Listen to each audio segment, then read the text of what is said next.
Nearly 6 months have passed since Resident Evil 5 came out on the Xbox 360 and PS3.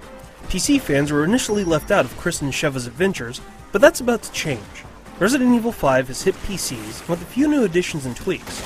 Although the changes are nothing major, the new version of the game should not be overlooked. Largely speaking, this is the same exact Resident Evil 5 that you'll find on consoles. Chris Redfield has been sent to Africa to investigate biological weapons, meets up with a new partner, Sheva, and uncovers a plot that has ties to his past. Nothing unusual here.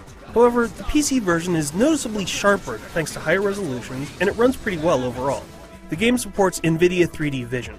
Objects and creatures appear to pop out of the screen as solid shapes, not flat images or 2D figures. Not many people may have the system or the gear for it, but those that do will get a very nice bonus. Oh, and I can't forget to mention this part. The PC version also gets 2 new costumes. You get a Road Warrior looking Chris and a miniskirt wearing Sheva.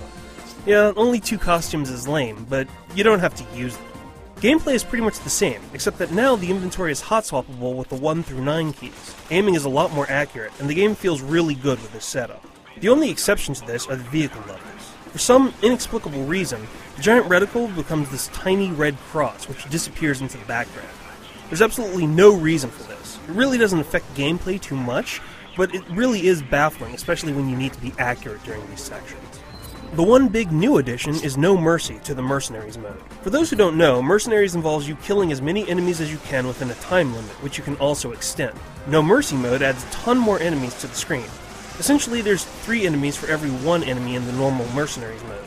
This leads to complete insanity when all of them start swarming you at the same time. As awesome as this is, the frame rate does take a hit when things get too crazy. It's still a very fun mode for you masochists out there. Now, don't expect this to be a completely different Resident Evil 5. It's still the same game. Nonetheless, the few extra bells and whistles do add to the overall experience, and the 3D mode is a nice preview of something we're bound to see more of in games. If you have any interest in this, you really can't go wrong with the PC version. For the full written review, shamble over to IGN.com.